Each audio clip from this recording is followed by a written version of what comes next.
Hello everyone, welcome আমার চ্যানেলে। আর আজকে আমি যে ফিগার অফ স্পিচের টপিকটি আলোচনা করব সেটি হচ্ছে এপিগ্রাম।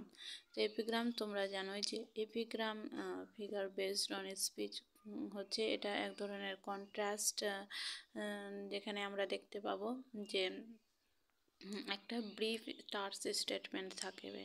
মানে সিম্পল কথায় বললে একটা মানে অ্যাফোরিস্টিক ধরনের একটা স্টেটমেন্ট থাকবে এবং সেখানে একটা কন্ট্রাডিকশন থাকবে মিনিংটাতে।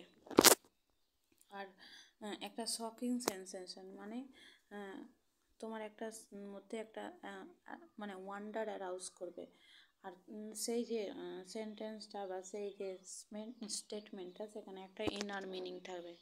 যেমন আমরা বলি যে failures are the pillar of success. তো এখানে কি একটা ব্রিফ টার্স স্টেটমেন্ট, মানে ফেলিওরের ফলে কি হয়, সাকসেস হয়। তো এক ধরনের উইটি একটা নলেজ শেয়ার করছে। তো এই ধরনের এক্সাম্পলগুলো হচ্ছে এপিগ্রাম।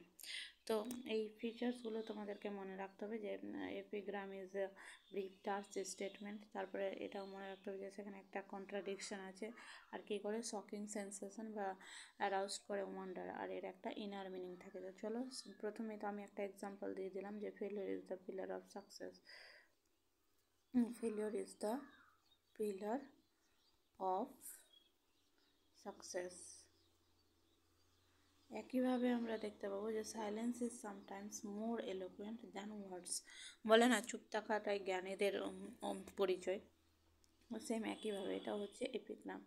নেক্সট হচ্ছে the child is the father of the man. এটা জানো তোমরা, ওয়ার্ডসওয়ার্থের ইউজ করা লাইন। এটাও হচ্ছে এক ধরনের এপিগ্রাম। আর নেক্সট হচ্ছে ফেভারিট হ্যাজ নো ফ্রেন্ড। এটাও এপিগ্রামের এক্সাম্পল। ফিগার বেসড অন কন্ট্রাস্টের আরও যে ভিডিওগুলো সেটি আমার ইউটিউব চ্যানেলে দেওয়া আছে, তোমরা প্লেলিস্টে গিয়ে চেক করতে পারো। এবং ভালো লাগলে অবশ্যই লাইক, সাবস্ক্রাইব এবং শেয়ার করো। Thank you.